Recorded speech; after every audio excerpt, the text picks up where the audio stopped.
This video was digitized from the original DVD in 2023 by Simply Franciscan. It is part of the Zmuda-Moffat collection of video recordings of lectures given by Franciscan professors and theologians on topics of Franciscan theology, charism, spirituality, and ministry. The lectures span more than 20 years. The Zmuda-Moffat collection captures some of the seminal lectures shared with the Franciscan family in the rediscovery of the Franciscan intellectual tradition, a process which began in the 1970s and continues today. Sister Lisa Zmuda and Sister Kathleen Moffat videotaped these lectures from approximately 2001 through 2022 with permission from the speakers. Separately, they created and distributed study guides to accompany the recordings. Those study guides are available with the videos. Please look for a link in the YouTube post. For further information on the Zmuda-Moffat collection, please visit our website at simplyfranciscan.org.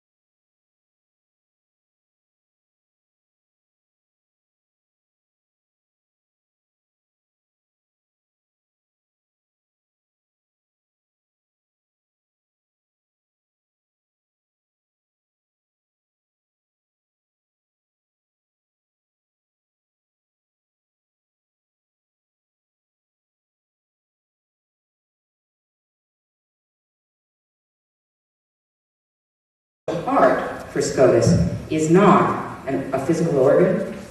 It's not my emotional makeup. It is not simply my feelings. It is rather the biblical meaning of heart. Psalm 51, in the secret of my heart, teach me wisdom. The heart is my deepest self, my inner center, the place where I am the most myself. Before God, before me, it may be the person that I am that I rarely show, but only to my closest friends or only to people who know me really, really well.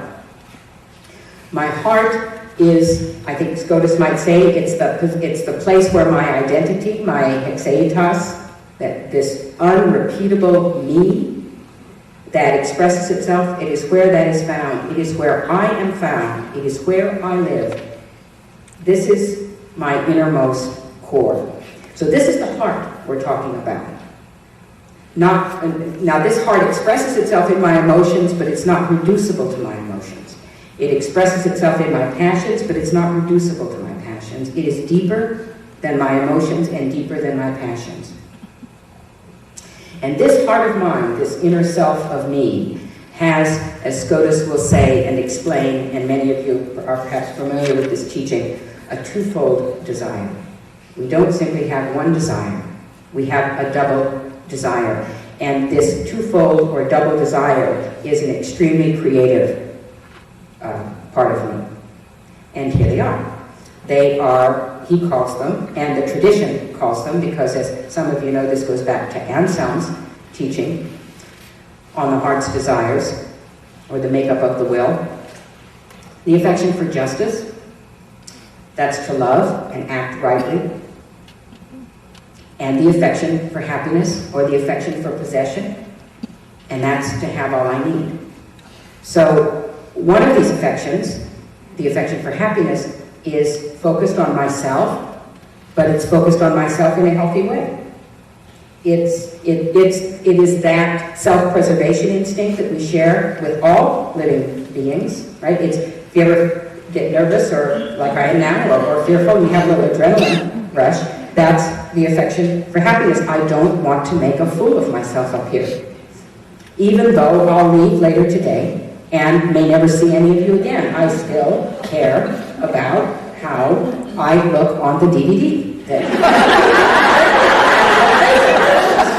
And that's natural, and that's normal. So there's no amount of generosity or selflessness that is going to ever ask me to lay that down. because that is the me that is called to the freedom of the children of God. So that's the best part of me in a healthy way. Now, clearly, that can become twisted, can't it? That can become folded back on myself. That can become, it can be my only desire, is how I look on the DVD, as distinct from what this day means for you, what kind of a celebration it is, the fact that I am only one part of the whole day, I'm not the whole day. And so the affection for justice is an other-centered desire within me, which expresses itself in my desire to love and act rightly, ordered loving, to love as God loves, to see things of value as God sees them, and love them as God sees them. We think about the inspiration behind the incarnation. It was God's desire to completely enter into our world. Why? Because we are loved by God, because of divine love and divine selflessness. But these two affections, as both Scotus and Anselm say, the affection for justice and the affection for happiness, also exist in God, and they are united in God, because God's self-love is love for the highest being, love for the most perfect being. In our case, darn it, we are not the highest being. We are not the most perfect being. So my love for myself, even though sometimes I'd like it to be the love for the center of the universe, is not the love for the center of the universe, because I am not the center of the universe. The ways in which we can get distracted by the thoughts in our mind and our hearts that relate to our needs can interfere with our ability to be focused and present to what's going on right now. And when we are focused and present to what's going on right now, as Scotus says, and I think we all know from our lives, I've certainly learned, when I can be focused to what's going on in my life right now, I can respond with a kind of generous creativity that transforms the situation. But let's talk for a minute about the two affections. We'll go quickly here, because I think many of you know this.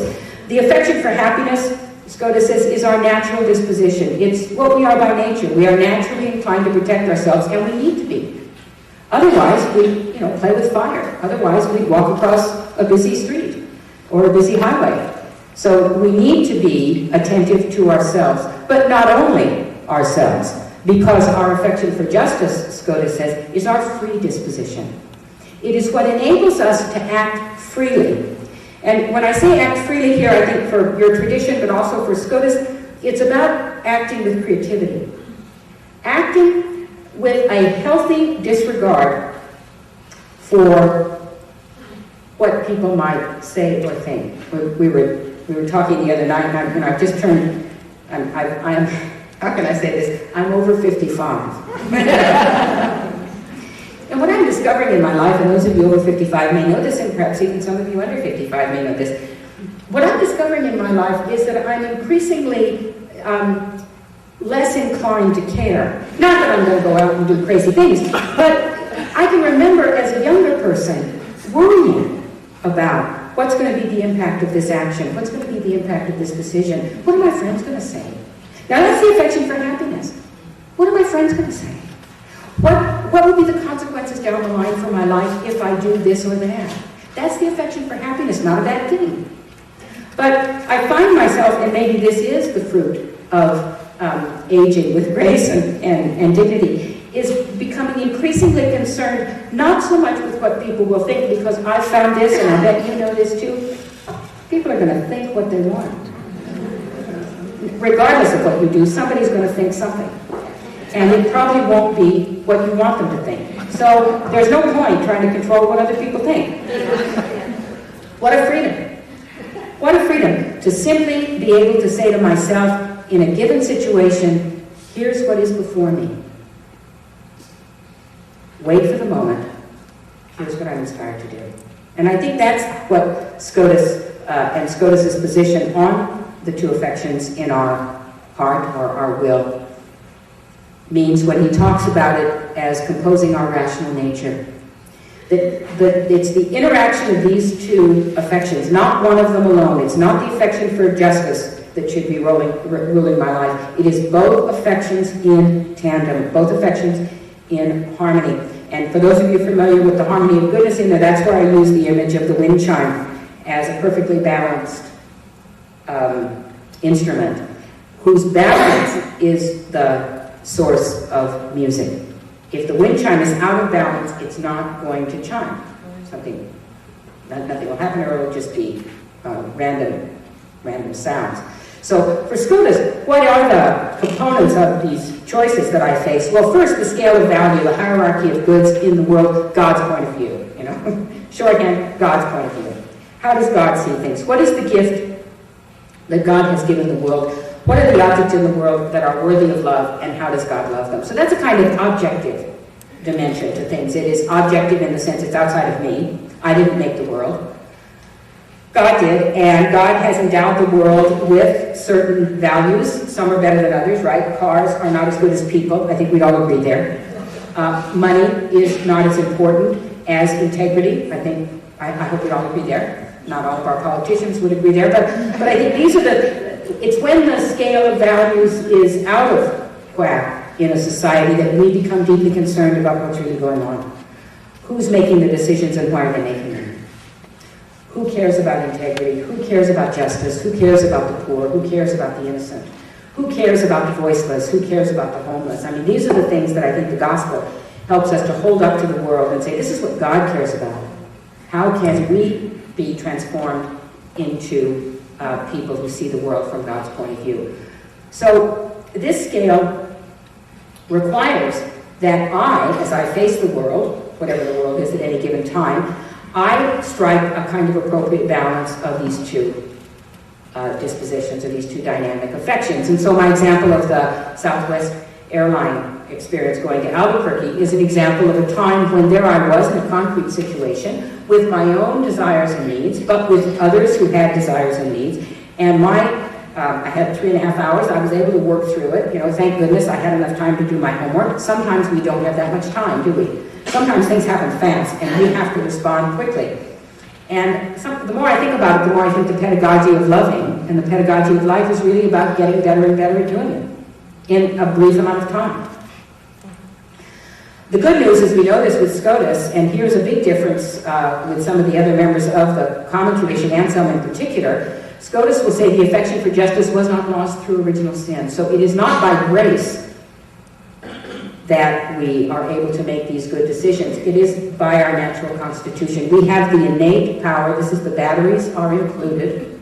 We have the innate power to make this decision, and this means that pagans do it, non-baptized people do it. We don't need to be baptized in order to be good people. And we know this. At the time, of course, we can imagine that this would have been fighting words, as they say in those John Wayne movies, to talk about the non-baptized or the non-Christian or the non-believer as individuals who were equipped with a conscience, who could make the right decision, and, oh my gosh, might even go to heaven. That's the shocker, but we won't get into that today. Because it's all about us, it's not about them. We act most freely when both of our affections are engaged and not one alone. So modernity, and those of you familiar with modernity know the triumph of a kind of legalism in moral teaching.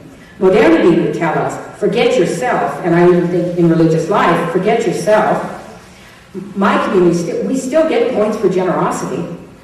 If you can raise your hand, you hope you don't get chosen, but raise your hand anyway. Forget the self and go out of justice, right? Think of the other, a kind of extreme, other-centered generosity, which in some cases, and perhaps more than we'd like to admit, has done violence to people because they have done things, or should I say chosen to do things? In any case, things have happened that are destructive of the self. And we know that in relationships that are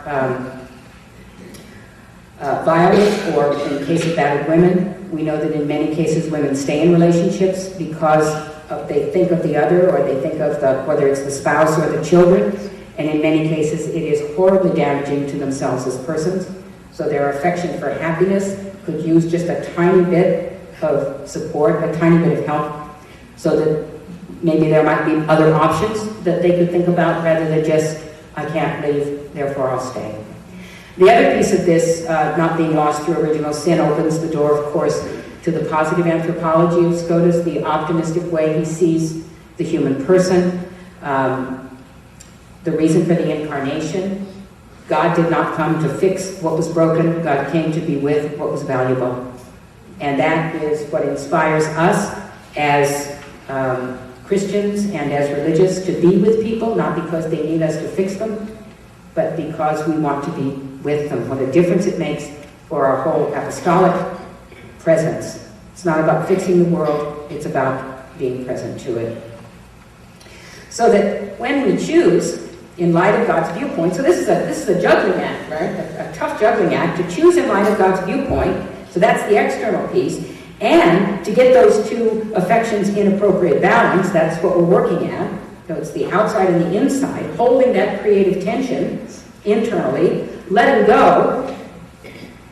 Then our act, Scotus says, reveals the perfection of rationality, and that's freedom, and that's creativity. And things happen when we do that.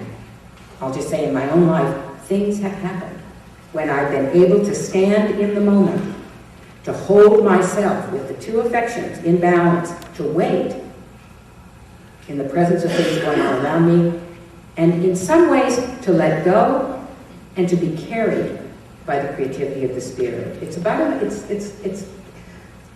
it's like an abundance that pours forth. It's like opening a door, a little crack, when we hold ourselves in readiness, rather than acting quickly, which I'm prone to do. But when I can hold myself in readiness, it's like I open a door, a crack, and suddenly the Spirit comes in. The challenge then is balancing justice and happiness, finding the narrow path, staying in the center. And you might think about how in your life have you been able.